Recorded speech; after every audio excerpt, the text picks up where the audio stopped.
Hi, I'm Valencia Jones. I'm a registered nurse, and I'm here with my sister Mara, and we're going to do a Q&A about her journey through med school.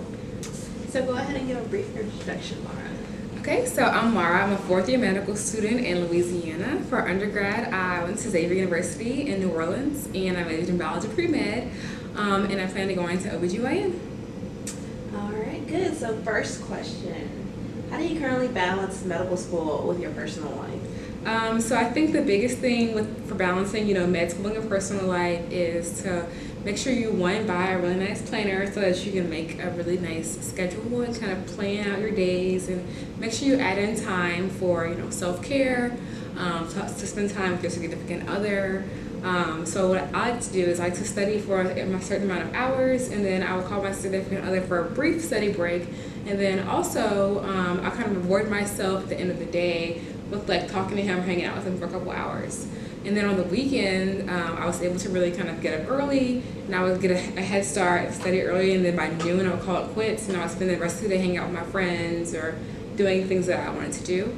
I think the biggest thing is just like trying to maintain those hobbies that you had before med school, because it can be really easy for med school to consume your life.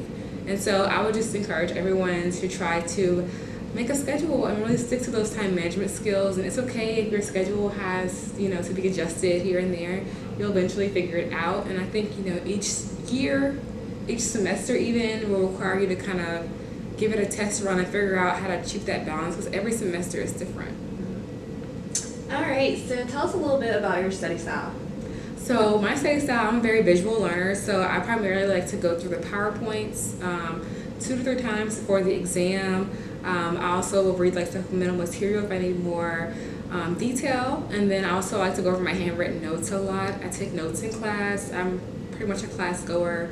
And then also, if I have like a really hard concept to grasp, I will watch YouTube videos, and I'll practice like writing out my notes from rote memory and comparing them to my actual notes. And then also I like to do a lot of flow charts and like diagrams that kind of help me break down those tough concepts. Okay, good. So give us a general overview of what med school has been like for you.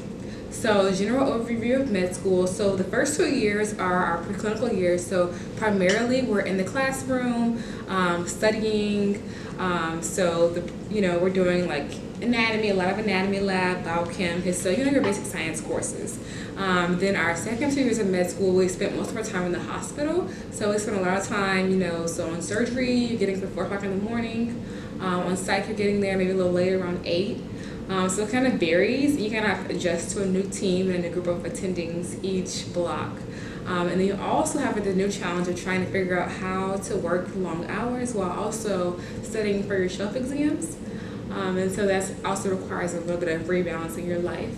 And then 4th year is more focused time that we spend mostly on specialties that we're interested in or what we're trying to go into. And then of course we spend a big chunk of time of our 4th year interviewing for residency positions. And what would you say has been your biggest hurdle in med school? I think my biggest hurdle, and I feel like a lot of med students would agree, would be studying for Step 1. I feel like, it's our first real board exam that we're taking in med school, and it's a big test over our first 2 years of medical school, and it's an 8-hour exam. And so your time to study for it can be very limited depending on what school you go to. So I think there's a lot of incidental advice about how you should study for Step 1, and so there's no like set in stone way to do it. So the hardest part, honestly, is just figuring out what works best for you and how you're able to study best for this exam, and then also just like sticking to it. I think it's honestly a time of discouraged. You can become very discouraged, and really a lot of time a little bit of like self-doubt, because you'll take a lot of practice tests and they won't always reflect the amount of work or the amount of effort that you put into studying. So I think it's really important just to kind of keep a perspective during this time, to make time to work out, talk to significant others, and not to become too overwhelmed, and just kind of to stay in your own lane, and don't compare yourself to others, because it can be really hard, because everybody's doing something different, so you'll always be second guessing what you're doing if you're asking other people what they're doing. For me, I think the best part about studying for STEP was the group that I studied with. I had a very select group of friends. We stayed together every day for many hours. And they were able to really motivate me when I was feeling down and provide some comedic relief. So I would say like finding a good study partner or a good study group is key, because it's really hard to be isolated at that time of your life. All right, so breaking away from all the studying, what do you like to do outside of med school?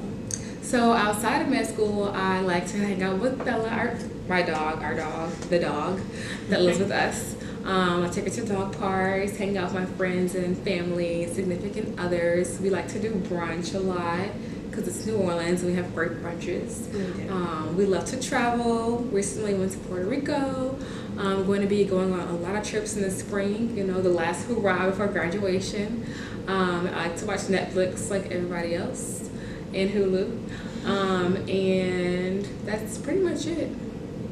All right, and last question. If you couldn't be a doctor, what would you be? So I got asked this question a number of times on my residency interviews, and so I got really good at my answer. If I couldn't be a doctor, I would be a flight attendant. I think they have the coolest job. They get to travel all over the world. They get to meet new people. Always celebrities on a plane somewhere, unless you're Beyonce.